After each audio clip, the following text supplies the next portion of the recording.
Okay, soo dhawaada insha Allah. Maanta waxaan bilaabeynaa qeybtii API-ga, waxaan ka wadaa AI-da aan baranaynay. Waan ku daraynay application-naga AI. Waxaan kaloo taabanaynaa xoogaha sida AI-da loo isticmaalo.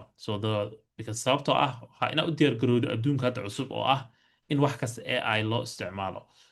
Marar badan waxaan idiin sheegay haddii iskuulkan aad koodkaada AI u dirto oo kuu sameeyo waa qish waaye, waa cheating. Marka haddii lagugu qabto micnaheedu waxaa waaye waa iskuulka baana lagaa samayn karaa. So taas marka weli way jirtaa oo ha isticmaalin AI inaad koodkaada ku samayso.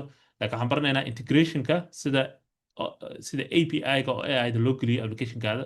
Waxaan kaloo baranaynaa tuulasha kala duwan oo sida cursor iyo cloud iyo kuwaasaan fiirinaynaa. Micnaheeda ma aha isticmaal hadda, waxaan ka wadaa markii aad iskuulka dhammayso in aad haysatid capability-gan waxyaalaan haysatid waa muhiim, special company-da u shaqaynaysid waxay ku dhahaan mataqaana sida AI-da loo isticmaalo. Okay, so marka waxaan ku bilaabeynaa integrationkaan ku bilaabeynaa marka hore. Let me just intaan code waxaas gelin sharaxaadaan fiirinayna insha Allah. Let me just aan fiiriyo noteskayga waxay inay qoran meel i yaalaan. Let's see. Okay, usoo laabanaa kaas. Okay, so waa maxay qofkaana garanaynin AI-da maxay tahay? Okay, so AI-da basically waxaa soo saaray company-gan Open AI la dhaho yaa soo caanbixiyey. Run ahaantii Open AI-dan waxaan ka warqabay waqti dheer, laakiin waxaan u malayn jiray waxyaalo kale inay yihiin. Aniga aad waxaan u xiiseyn jiray arrimahan oo artificial intelligence-ga. Just waxaan rabay inaan barto siday u shaqeyso waxyaalahaas. Waxaan xasuustaa 2014 inay ahaydaan jeclahay. Waxaan xasuustaa company-gana Microsoft email soo diray oo xataa waxaan isticmaalay email oo Hotmail ah ama Life la dhaho whatever aan isticmaalayay. Email ay soo direen. Emailkaas I'm not sure inaan heli kara hadda, laakiin email ay soo direen ay dhahayaan waxaan partner la sameynay oo la shaqaynaynaa Open AI company la dhaho oo non-profit ay dhahayeen saan filaya markaas oo soo saara arrimaha AI ka shaqayn doono qarniyada soo socdo. 2014 ah. Open AI-na waxay soo caanbaxaysaa garanaysaan 2022 ay soo caanbaxday. Markaasay bilowday inay soo saaraan barnaamijyada sida ChatGPT waxyaalahaas. Marka OpenAI marka of course waxay leedahay ChatGPT waxyaalaha isticmaashaan almost every day dadka isticmaalaan. Qofkaana garanaynin ChatGPT waxaa weeye barnaamij aad ku dhisi kartid wax oo micnaha aad wax kasta aad weydiin kartid, ask anything, wax kasta aad weydiin kartaa wuu kuu sheegayaa waxa u baahan tahay oo dhan wuu kuu sheegayaa sida Google camal waa, laakiin waa AI kusoo jawaabayso. So OpenAI ayaa soo saaray marka barnaamijkaas waxyaalo badan ay soo mareen. Laakiin maanta waxaa xoog saarayna waxaa waaye API-gooda. So qaybtan waxay leeyihin qayb la dhaho API. Barnaamij kuwa kalaa jiro oo kan OpenAI bis ma ahan, waxaa jiro kuwa la dhaho Anthropic.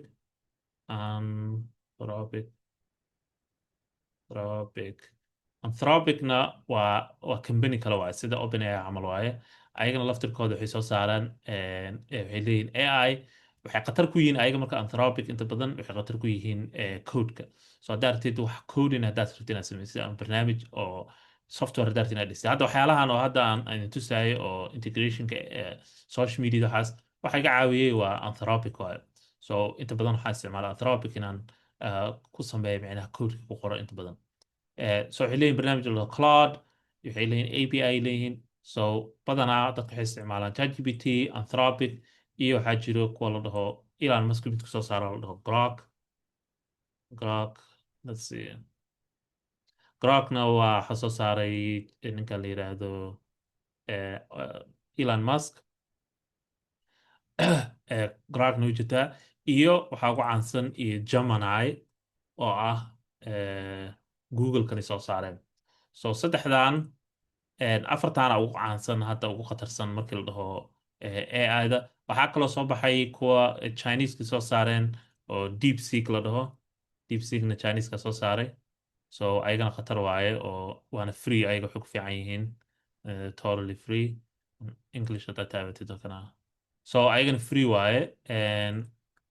Gemini-na waa kana waxaa soo saaray Google. Grokna waxaa soo saaray raggan la yiraahdo Elon Musk soo saaray. Anthropicna company waaye oo soo saaray ma garanayo. ChatGPT-na soo kale. Marka annaga si shaqada noogu fududaato waxaan isticmaalanaa OpenAI. API-gooda iska fudud yahay, is very easy to understand. Sidoo kale Anthropic noo fudud yihiin. Marka waa maxay marka API maxaan u isticmaalaynaa waaye? So let's say camal waxaa rabtaa application inaad gelisid AI inaad gelisid rabtaa. So you want to integrate AI application-kaada. Let's say camal waxaa rabtaa inaad samayso wax la mid ah sida ChatGPT camal oo adig gooni ku ah oo shaqo gooni qabanayo. API-gooda tegaysaa, account ka samaysanaysaa. So qofkaan account ka samaysan karin, insha Allah optiono kala jiro oo sida Anthropic kuwaas haddii ku shaqayn waayaan, let me know. Aniga waxaan ku siinayaa maxaa la jira API keygaygaan ku siinaya si temporary aad assignment ugu samaysid. Laakiin haddaad joogtid dibadaha sida Maraykanka, Europe, meelahaas haddaad joogtid, Soomaaliya waxa laga yaabaa inay kugu adkeeyaan oo account API waxaas ka samaysan karin. Laakiin waxaa isku fiirin kartaa OpenAI, Anthropic iyo kulaas kulligooda fiirin kartaa haddii ay ku siin karaan API. So inta API platform aad siinaysaa, account aad ka samaysanaysaa, waa login garaynaysaa. So markaa login garayso, then waxaa helaysaa API documentation key. So this is the API documentation code. Basically luqad kasta ku dhisi kartaa, as you can see here, JavaScript, Python, Curl yaa ku dhisi kartaa. The example yari ku siinayan oo sida loo isticmaalayo, just waxaa leedahay import yaa leedahay, waxaa initialization aad samaynaysaa, and then just waxaa u sheegaysaa shaqadu qaban lahaa, right? So annagana noocaasaan samayn doonaa maanta oo gooni noo ah. So basically waxaad dooran kartaa modelkii, kabacdina waxaa leedahay waxaan rabaa GPT-5 camal, let's say, ama GPT-4, 4o. kabacdi waxaa u sheegaysaa, waxaa leedahay training aad siinaysaa, waa train garaynaysaa. So just waxaa u sheegaysaa on basically waxaa leedahay saan rabaa inaad qabatid markii qof su-aal kusoo weydiiye saan. So badanaa markaa maqashid AI fine tuning, haddaa maqashid fine tuning lagu sheegaya waxaa waaye kabso qaad modelkan oo ChatGPT ama OpenAI yaa waxaa la barayaa habkii ay wax uga jawaabi lahayd, right? So basically adi completely ayada ma bedeli kartid, laakiin waxaad bedeli kartaa sidii jawaabta u bixinayso aad bedeli kartaa. So waxaad siin kartaa training fara badan ama training data. Basically waxaad siinaysaa input output. Basically waxaa leedahay hadduu qofku weydiisaan saan camal oga jawaab, hadduu qof saan ku weydiisaan camal oga jawaab.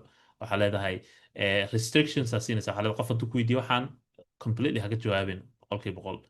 So qoraal fara badan oo waxaad siinaysaa instructions badanaa hab gooniya loo siiya instructionska, waan arki doonaa insha Allah. Quick start kan tegaynaa. Of course before that models kala duwani leeyihiin, waxay leeyihiin GPT-5 oo hadda soo baxay, just few weeks ago soo baxay GPT-5. markaad tagtid meeshaan oo ChatGPT-gana waa kana kor ku qoran yahay, isi ChatGPT-5 waa latest, waa kii ugu dambeeyey, waa ugu khatarsanaa camal. So GPT-5 and then kuwaana haystaan. So and then 4 wuu jiraa, waa kana 4.1 jiro. waxaa kaloo ku samayn kartaa qoraal bisma, waxaa kaloo ku samayn kartaa maxaa la jira sawiro. So qofku markuu waxaa dhihi kartaa u generate garee sawiro. So markuu qofku wax weydiiyo waxaa dhihi kartaa describe garee waxaa rabtid. Let's say camal waxaa rabtaa inaad samaysid application dadku usoo bandhigayso, usoo bixinayso let's say camal sawiro oo Soomaaliya camal or something, or waxaa rabtid. Then AI-da train garaynaysa waxaa leedahay habkan usoo saaraa leedahay. qofku markuu ku weydiiyo waxaan mari processkan mari kabacdi saas ku soo saar. So and then waxay leeyihiin qiimaha pricingka, of course waa lacag, waa free ma ahan, laakiin very cheap way most of the time. So yeah, qiimahooda kaasa waxay ku leeyihin markaa isticmaalaysa inaad lacag yar geliso, waay ku leeyihiin waxna asa camal adiga $1 gelin kartaa kabacdi uu ku shaqeynaya. Quick startiga marka basically waxaa sidee aan u isticmaali lahayn. So waxay leeyihin halkan OpenAI API provides a simple interface da. So annaga waa kana marka JavaScript annaga rabnaa, of course waa kana import leedahay. Ogowna sababta aan node ugu isticmaalana ama backendiga maxaa yeelay wixii la xiriiro API ama API loo yeerayo badanaa backendiga lagu isticmaalaa. Sababtoo ah waxay ku siinayaan keyna siinayaan, API keyna siinayaan oon soo jiidin doonaa hadhowdii meesha profilekan kasoo jiidin doonaa. API keygaas basically waxaan rabnaa inuu ku shaqeeyo keliga backendiga bis ku shaqeyn karaa, kuma shaqeyn karo frontendiga, serverka bis ku shaqeyn karaa. So sababtaas halkan ugu baranaynaa. So kuwaana soo jiidanaysaa, of course inaan OpenAI soo install garayno waa package oo npm install camal waaye.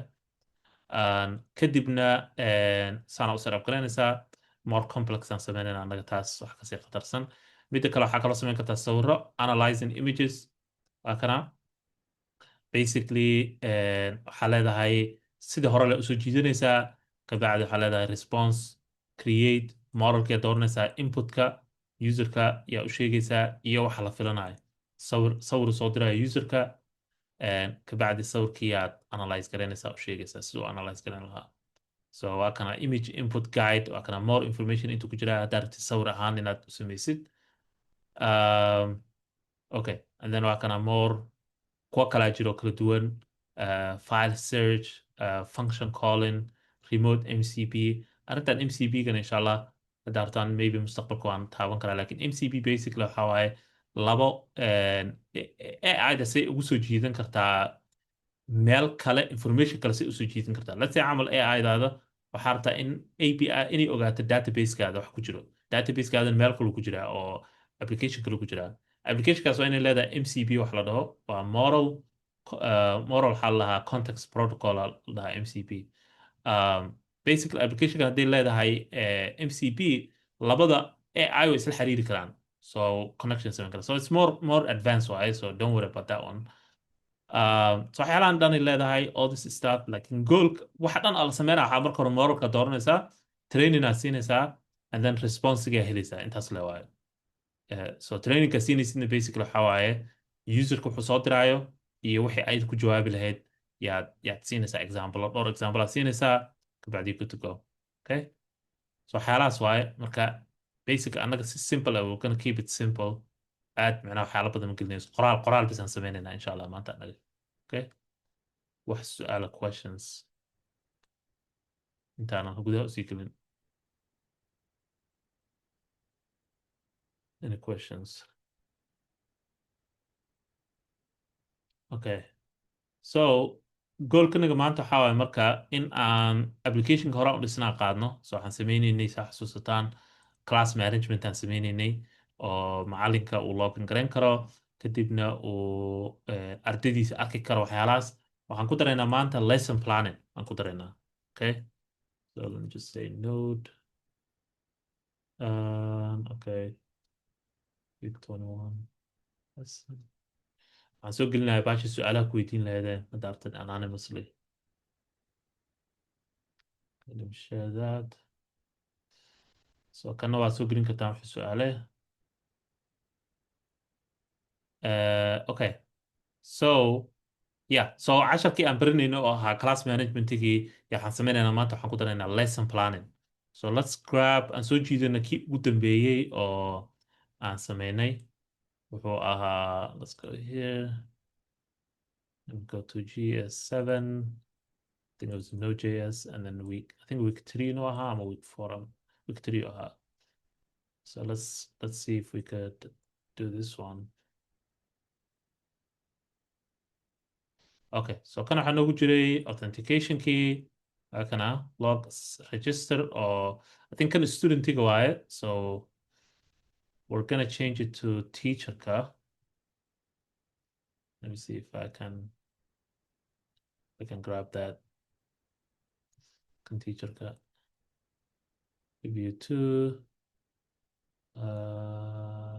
Yes, I think kana no hajala. Okay, let's try this one. So waxaan rabnaa teacherka inuu login garayn karo, arki karo ardaydiisii. Waa kana, yes. So kan I think waxaan ku sameynay meesha oo reviewgaan ku sameynay. Same thing waaye, studentiga iyo teacherka isku meesha waaye. Basically, teacherka login garaynayo, sign up garaynayo, kadib wuxuu arkaya teacherka ardaydiisu arki karaa. So ardayda asaga uu soo geliyo arki karaa. Okay, and then serviceskana sidoo kale wuxuu soo jiidanaa ardaydii oo dhan aan soo jiidanaynaa. haddaan fiirina skiimadii waxaa ku jira teacher oo leh password iyo login, waxaa ku jira students oo ayagana aan password lahayn yaa ku jiro. So it's very simple. maanta waxaan rabnaa inaan ku darno marka lesson planning.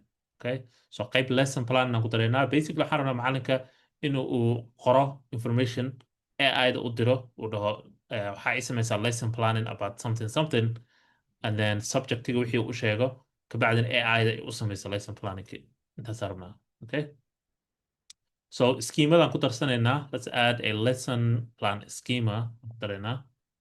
Let me grab that schemadaas. Waxaan ku daraynaa one more. So midaan waxay noqonaysaa lesson plan.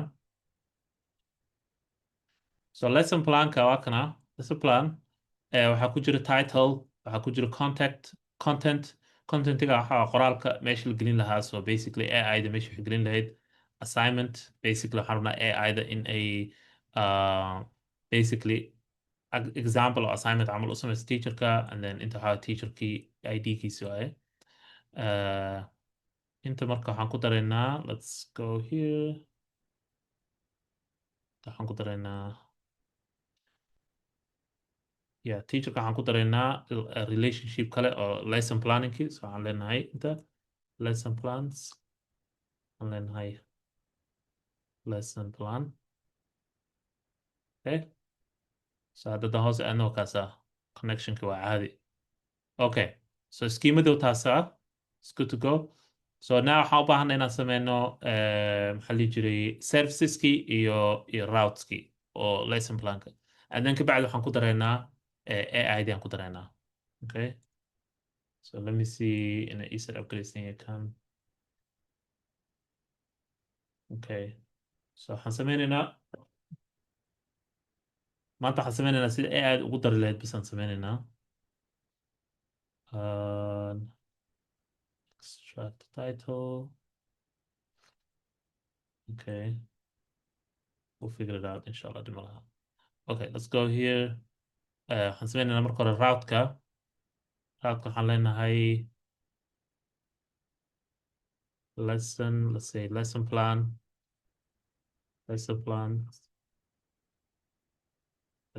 routes JS. Okay, and so lesson plan routeska waxaa ku jiri doono just waxyaali basic ahaa get post waxyaalaha ku jiro, iyo waxaa ku jiri karo hal mid kalea ku jiro marka midka oo generate-ka. So waxaan rabnaa inaan sameyno mid generate inaan sameyno. So let's do that. Waxaan ka horreysiinaynaa serviceka. Let me just create service lesson plan services.js. Okay, waxaan gelinaynaa simply marka hore waxaan soo jiidinaynaa Prisma. So Prisma from the lib, Prisma.js. Okay, waxaan kaloo u baahannahay inaan soo jiidano OpenAI. leenahay OpenAI. Tanna weli maana soo install garaynin, so OpenAI. Waxaan u baahanaa just inaan dhahno npm install OpenAI.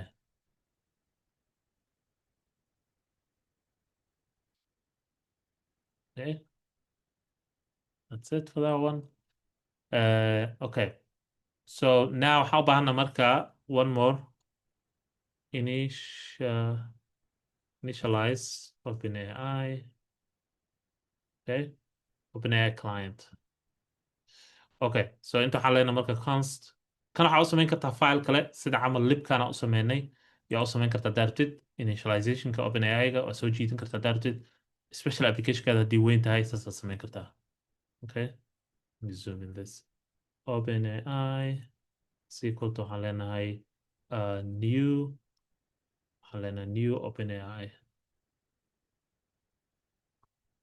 OpenAI and then waxaan leenahay gudihiisa waxaa gelisaa API keyga. So API keygana soo jiidana u baahannahay of course. So waxaan leenahay waxaan gelinaynaa meesha .infig aan gelinaynaa env.openai API key. Okay, so kan marka waxaa kasoo qaadanaysaa intaad tegaysaa and then waxaad tegaysaa meeshaan and then we're gonna go to API key kaasa and then waa kana. So midaan sameynaya laakiin waan tirtiri doonaa haddii qof kale u baahan yahay mid let me know. Let me just delete this, I don't need it. haddaa u baahan tahay let me know, laakiin ogow lacag ay ku kacayso of course. So meelaa codsi kastaa diraysid waa couple of cents, waa dhowr cent waa. So create a new aan leenahay inta waxaan leenahay waxaan u bixinaynaa let's do class project aan leenahay defaultigaan iska dhaynaa and then create waa kana keyga copy aan leenahay waxaan tegaynaa meeshaan .env-ga waxaan gelinaynaa key hadda waxaan leenahay open AI API key in isku mid ahaadaan waaye kan iyo kaas in isku mid yihiin waaye isku magac yihiin labadan okay taas setupka oo kaas ah so hadda marka basically waxaan u baahannahay functionadii oo soo jiidaya wixii inaan sameyno first we're gonna keep it simple and then waxaan fiirinaynaa inuu noo soo jiidaya horta marka hore AI-da iyo wax noo soo jiidayso kabacdi waxyaala kale aan kusii dareynaa so marka ugu horeysa waxaan leenahay export async function generate lesson plan okay teacher input function waxaan sameynaynaa u ogolaanaya teacherka inuu input geliyo bacda waxaan leenahay try and catch waxaan leenahay error okay and inta waxaan leenahay let's just do throw error halkan marka waa meesha aan open AI-ga ugu yeerayno waa okay so we'll keep it simple for now okay so marka hore waxaan sameynaynaa let's do prompt variable prompt laan sameynaynaa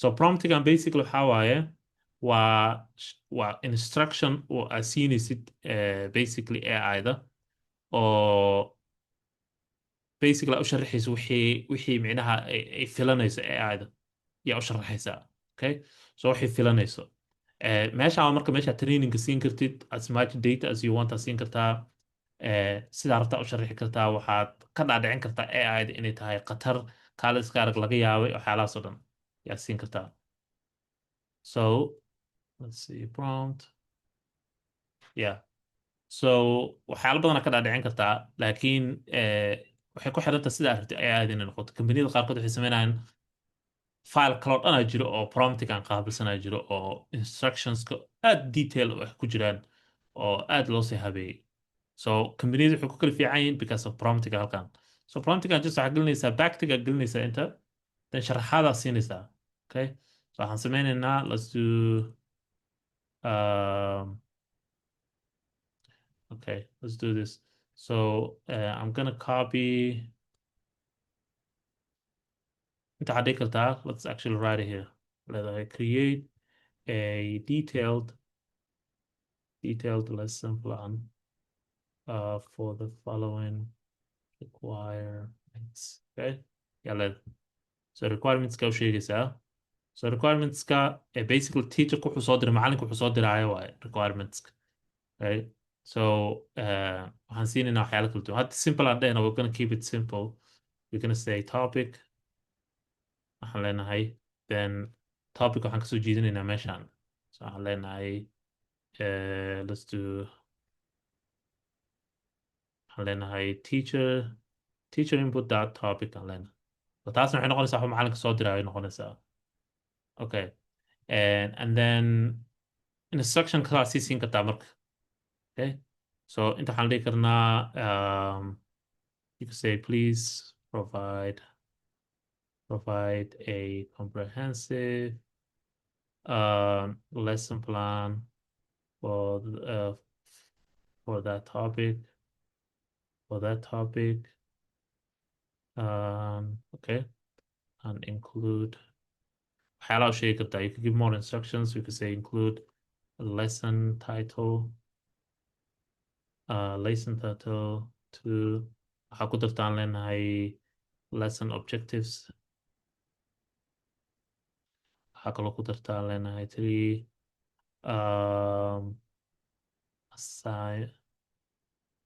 assignment for the lesson okay so waxyaalahaas and then waxaa sharxi kartaa formatku kusoo celinayo structureka u sameynayo wixii waxaasna aad sameyn kartaa marka waad sii badin kartaa haddaan ka gudbaynaa marka intaa waa promptigi waa haysanaa promptigi marka halkan waxaan sameynaynaa marka inta waxaan leenahay now call the API call the AI and give the prompt okay so hadda u yeerinaa marka so waxaan leenahay const waxaa siinaysaa variablekan badan waxaa la completion sababtoo ah basically wixii qofka siiyu dhamaystiraya AI-da waxaa hartaa u magacaabi kartaa variablekan but we usually say completion afdan alla so waxaa leedahay await and then waxaa u yeeraysaa marka OpenAI so waxaa leedahay OpenAI dot chat dot completion aa u yeeraysaa sababtaan completion ugu yeerayna maxaa yeelay waxaan rabnaa qofka wixii uu soo geliyey inuu dhammaystiraan rabnaa uu soo inaa qoraal soo celiyo meeshaan waa meesha ka dooranaysa markaa haddaa rabtid sawirada waxaa rabtaa inuu soo celiyo sawiro waxaa rabtaa inuu soo celiyo badanaa completion ka dhahdo chat completion ka dhahdo micnaheed waxaa qoraalan rabaa waay haddaa rabtid sawir hab kalaa u dhehaysaa wax kalaa gelinaysa halkaas haddaa rabtid lase video hab kalaa gelinaysa haddaa rabtid arrimo kale meeshaasa gelinaysaa okay dot create okay so inta marka waxaan gelinaynaa modelkii can choose the model okay modelka midda hartaa dhigi kartaa let's say kuwii horaan isticmaalayna kuwa ugu dambeeyey way adag tahay inay aad u shaqeeyaan so kuwa ugu dambeysay kanna I don't know where this is coming from but it's giving me completion so waxaan leenahay GPT 3.5 turbo tanaan isticmaalayna kuwa ugu dambeeya waa isticmaali kartaa laakiin waxaa laga yaabaa inay requirements kugu xiraan waxyaalo kala duwan kugu xiraan dhici karto okay so that's step ugu horreeyay midda labaad waxaan sameynaynaa messagekii waxaan siinaynaa system message wax la ama message oo systemka ku haysanayo it doesn't matter meel kasta oo wax laga bedelo messagekan uu u baahan yahay messages okay so kan waxaa waaye marka waxaan sharaxaynaa example waxaan siinaynaa micnaha information oo wuxuu yahay like waan sharaxaynaa wuxuu yahay maxaa waaye maxaa ka rabtaa inuu noqdo AI-dan waxaa rabtaa ka dhigi kartaa waxaa dhigi kartaa waxaa rabaa inaad noqotid waxaan qatar waxaa rabaa inaad noqotid xayawaan hadlaayo whatever you could explain waxaa rabtid so inta waxaan leenahay marka hore role aan siinaynaa roleka hadda aan waxa micnaha roleka waxa hadda hadlaaya laga wadaa role waxaan leenahay system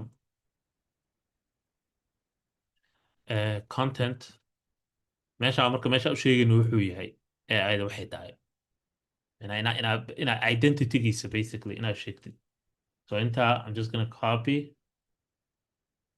aan leenahay waxaa tahay you are an experienced educational consultant who creates a detailed practical lessons plans for teachers focus on creating engaging student-centered activities that promote activity learning always include specific and actionable assignments that students can complete okay so tan identitygiisa waa basically so sometimes companiyada qaarkood waxay sameeyaan identitygaanay aad detail u geliyaan so completely waxaa soo baxay AI ka duwan wixii originalka ahaa right aad uga duwan okay taas waa systemka waaye so waxaan siinaynaa midda userkan siinaynaa markaad so this one is the system wixii systemka u sheegaya waa identityga systemka waaye okay and then now waxaan siinaynaa midda userka waxaa hataa anaga sameyna waaye so let's do that one so middan waxaa weeye waa role waa userka waa anaga waaye ama qofka micnaha markaas soo diraa wixii content waxaan leenahay content waxaan siinaynaa promptiga koraa ku sameynaa waa kana anagaa sii samaysane okay and then waxyaalo kale information kala siin karta haddaa rabtid so we could give like things like token max token wax la dhaho inta ugu badan oo token uu isticmaali karo ma rabtid in uu tokenna carada ka badan laysa token waa maxay horta inaan fahnaa fiican marka hore token waxaa waaya habka AI-da ay u xisaabiso usageka ama ay u xisaabiso inta lacag oo ay isticmaali lahayd tokenska basically waxaa waaye xarfaha waaye letterska waaye tokenska u xisaabinaya so sometimes waxaa arkaysaa in la dhahayo AI-dan waxay leedahay intaasoo token ay leedahay so haddaan gelina inta if we put AI tokens لكن Google wuxuu noo sharaxayo AI tokens can refer to two distinct concepts: units of text used by AI, okay, models to language processing, like words or subwords, or cryptocurrency tokens designed to power. So tan waa tan kore waa tan aan rabno.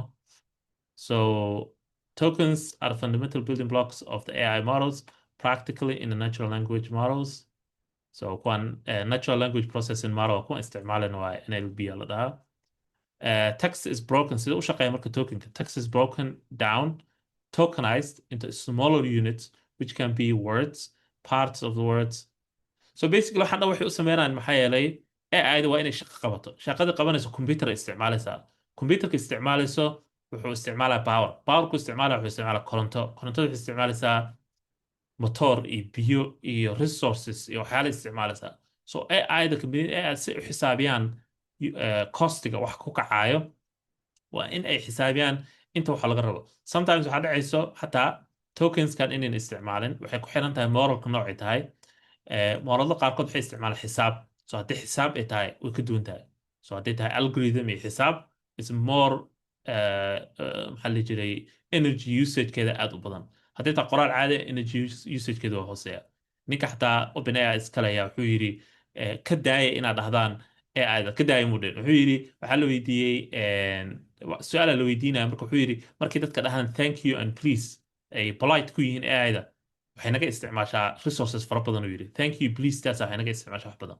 dad qaarkood waxay dhahaan intaasoo gallons of biyo ayaa isticmaalaa mashiinada AI-da markaad hal eray a qortid camal or something like that. Nobody knows hadda laakiin basically waxaan ognahay in AI-da sistemadii ku dhisantahay mashiinadii ku dhisantahay ay power isticmaalaan resources isticmaalaan. So tokenska basically waxaa waaye waa sida AI-da u xisaabiso inta wax uu qofka dhahaayo inta su-aal weydiina haddii aad intaas 5 buug camal aad geliso meesha wuxuu ku leeyahay no ma haysan intaasoo token ma haystid. So meesha marka meesha u sheegaysid waxaa leedahay max token inta u ogashaa qofka isticmaalaya AI-dan inta uu sameyn lahaa. So you can put in any number. Let's say عملوا 2000 tokens على ليناي. Yeah, so 2000 tokens. أنا حنقلنا إن temperature أنا وافين إنه فيها temperature على ليناي 0.7. Okay, let's look at temperature AI OpenAI على ليناي temperature. Okay, in the context of OpenAI models, temperature is the parameter that controls the randomness and the creativity of the generated text. A lower temperature, example closer to 0, makes the output more deterministic, predictable, and conservative by increasing the likelihood of high probability words, while the higher temperatures, closer to 2, lead to more diverse, random, unexpected responses. Yeah.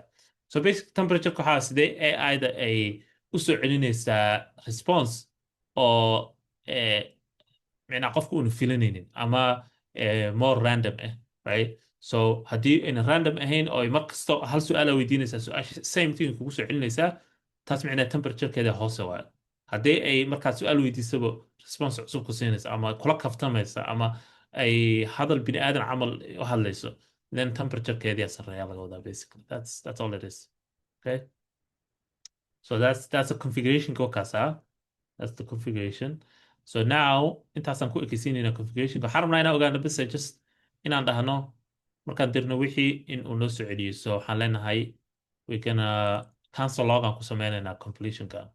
Okay, let's actually just return the completion. So waxaan leenahay return completion. Okay, return completion. intaas aan leenahay we're gonna keep it simple hadda halowda waxyaalo kalo badan aan gelinaynaa sidii halkaan inta inaan database-ka gelino waa wixii and all that. So we'll come back for that. wax su-aala soo faraad actually intaanan hore usii soconin. Any questions? Let me look at su-aalaha la soo gelinayo. wax su-aala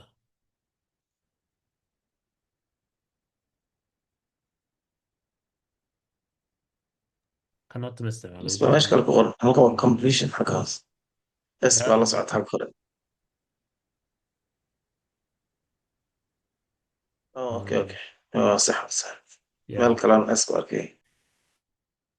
oo completionka kan oo isku jira kan wuxuu ka imaanaya OpenAI ayuu ka imaanaya kan waa function inoo sameeyan waaye so chat waa function waxaa kusii hoos jiro completion and then create ka isticmaalina sidii waxaa waaye aan Prisma isticmaalina le waaye sheekadii la camal waaye and then waxaa sheegaysaa modelka and then waxaa siinaysaa instructions oo sidii wax u samayn lahayd bilaab waxaa siinaysaa system identity wuxuu yahay u sheegaysaa kadib waxaa leedahay okay wixii ka dambeeya meeshaas userka wuxuu kusoo gelin doonaa userka waxaa qofka isticmaalayo ama soo diray codsiga promptigiisa waa kana promptiga koraan ku sameynay waxaan bedelnay un bese tan soo qofka markuu soo geliyo topigaas yaa bedelmaya un bes topigaas u fiirinaya okay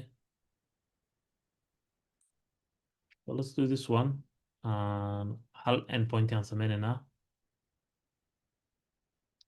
marka hore waxaan leenahay import express from express waxaan kaloo import leenahay wixii hadda aan sameynay adig wuxuu ahaa generate lesson plan from there waxaan kaloo u baahannahay in aan soo jiidano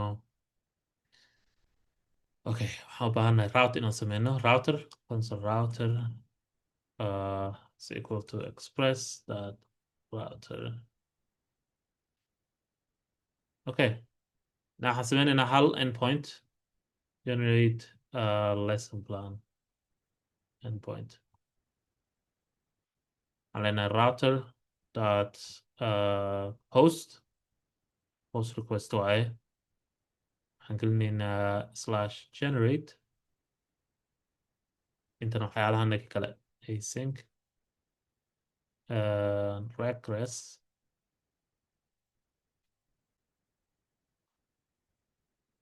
try catch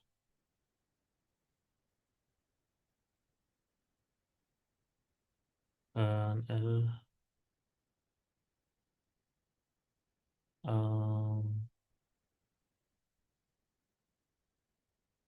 waxaan gelinayaa catchkii okay trygana waxaan sameynaynaa codsigaan diraynaa so waxaan leenahay waxaan soo jiidinaynaa const waxaan leenahay waxaan leenahay marka hore validation aan sameynaynaa marka hore so waxaan leenahay if rec dot body hadduuna jirin dina waxuu ku jirin then just waxaa soo celisaa qofka sorry inaad soo geliso waa wax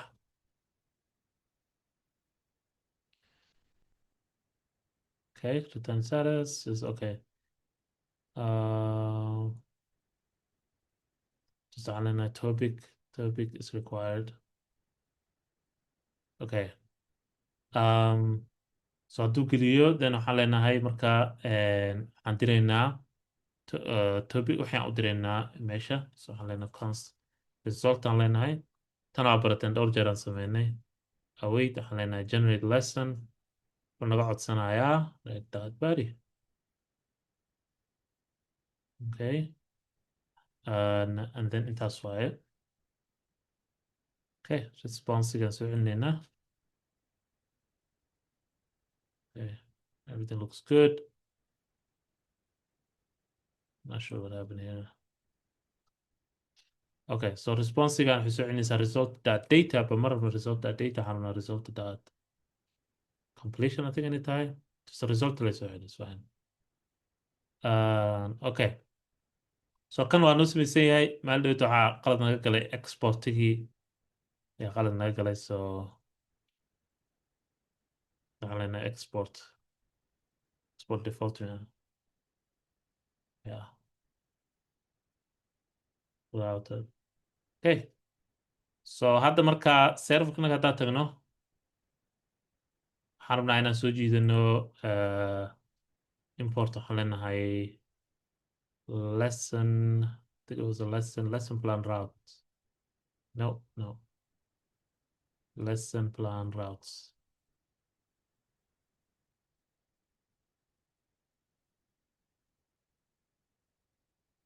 slash lesson plan routes okay waxaan kaloo ku daraynaa meeshii halkan inta waxaan leenahay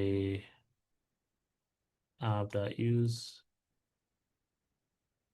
waxaan leenahay slash API slash let's say AI and then okay. No, let's do lesson aan leenahay.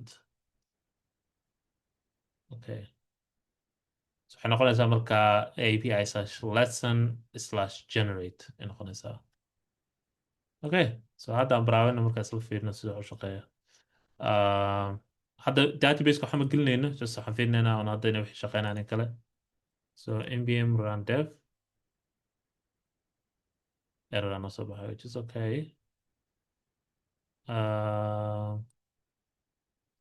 Import a lesson services. Okay, services waxaa ka qaldan yihiin uley. Oh, Prisma. Okay, no. Prisma ma isticmaalayna hadda. Inta wuxuu leeyahay imported kana fani module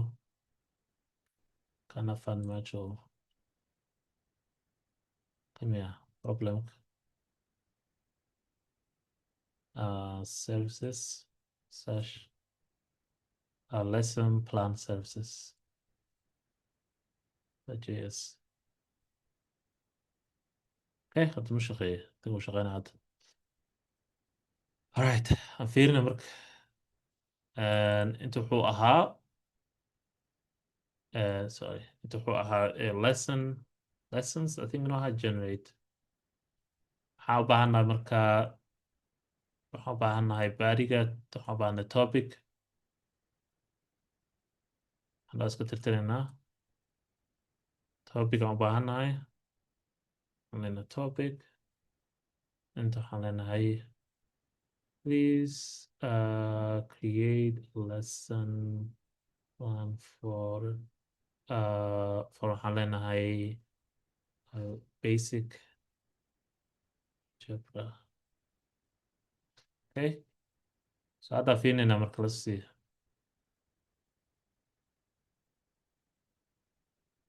route not found. API lessons baan is a lesson ID. Okay, generate kan okay waaye lesson, yeah, see lesson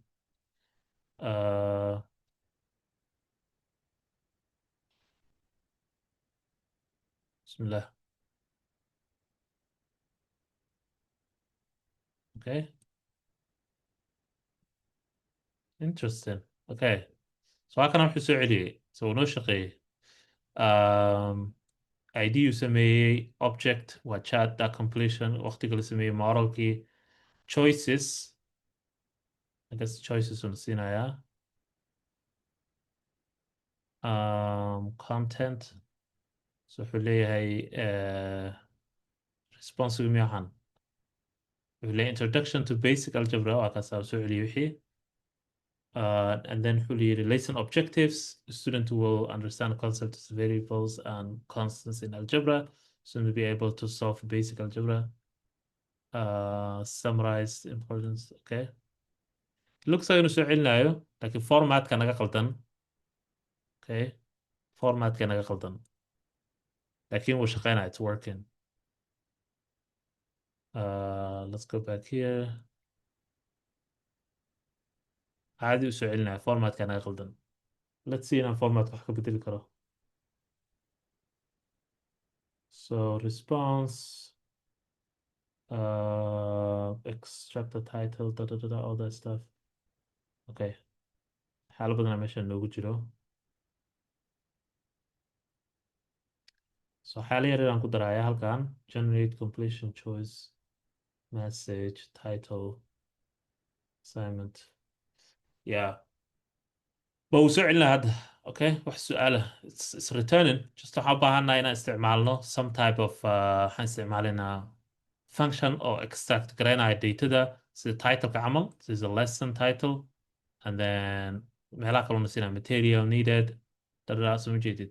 So function waxaa isticmaalaysaa oo basically kala bixbixinaya waxaan raadinaya lesson title waxaas raadinayo kadibna kala habeenayo. And then waxaa ku daraysaa database-ka ku daraysaa marka serverka ku daraysaa waxaa ku daraysaa superbase informationkii. Okay, wax su'aala? Any questions? su'aalaha la soo geliya I see it. Okay, waa maxay faraqa u dhexeeya ChatGPT API iyo completion API? That's a good question. ChatGPT API, do we even have a ChatGPT API? ChatGPT API, never heard that one. I think waxaa ka waday OpenAI API ka wadaa. Or waxaa ka wadaa API miya? I'm not sure. I think it was a honey. That's actually weydiiyey. And so ChatGPT hadaa ka wada OpenAI API iyo completion API waa isla meesha waaye. So hadda kana isticmaalna waa kana completion chat.completion.create yaa isticmaalnay. Wuxuu ka imaanayaa OpenAI uu ka imaanaya waxaas. So OpenAI waa kana initialization aan ku sameynay waan soo daarnay kadib waxaan nidhi waxaa ka soo qaadataa meesha completionka. Kuwan marka ayagoo badanaa jiro kala duwan. Kan bis ma aha. Ayagoo kala duwanaa jiro. So let me actually just ask ChatGPT laftirkiisa weydiinayso. So waxaan leenahay si optionada kala duwan na see. Can you give me all the things uh OpenAI API can do, such as completion, what other endpoints can I use? Okay, isagana siinayo. So waxaad isticmaali kartaa yes, so completion waa kana completion kan waa legacy-ga waa sida hore waaga hore waaye. Wuxuu leeyahay embedding. What does it turns the text into high dimensional vectors? Okay, wuxuu leeyahay speech. So codta daarto inaad samaysid waxaad isticmaalaysaa .audio .speech. waxaa kaloo jira .audio .transcription. daarto in cod loo bedelo qoraal. daarto cod in la fasiro English to another language kale. markaasa sawirada daarto waa kana waxaa leedahay .images .generation .create aa leedahay probably. And then saas ku samaynaysaa fine tuning. kan fine tuningka waxaa loo isticmaalaa lasi camal waxaa rabtaa inaad completely bedeshid siday u eg tahay AI-da wax kale aa ka dhigtay ka duwan. There's files, moderation, all that stuff. Assistant, how can I? They have assistant too. Store, yeah. kuwaasa. So basically micnaha waxaa waaye waxaa isticmaali kartaa waxyaala kala duwan halkaa isticmaali kartaa. Of course model kasta waxay leedahay shaqo gooni qaban kartaa. waxaa laga yaabaa GPT 3.5 inuuna samayn karin sawirro. So waxaa u baahan tahay modelka saxda ahayd inaad soo jiidato iyo wixii saxda ah asaa kuu sheegayaba micnaha markaad API-ga akhrisid documentationka it will tell you. Okay, sidee front end iyo back end u wada xiriiri karaan si uu userka chat u sameeyo? Oh, that's easy. front endiga iyo back endiga si wada xiriiri karaan. sababtaan u sameynayna routeska waa saas. So front endiga routekan u yeelaya bas. That's it. So wuxuu dhahay localhost whatever /API/lesson/generate and then information ku baahanayo siinaya sida kan camal topic halkaan siinaya. You siinaya and that's it. Responsive soo laabanaysa waxay noqonaysaa waa tan waa. Okay, so sida camal aad ku sameynayseen reactiga leewahay bas oo API-ga u isticmaalayseen. annaga waxaan dhisaynaa marka hadda API-gii react loogu yeeri lahaa ama front endiga loogu yeeri lahaa ayaan dhisaynaa. Okay, any other question?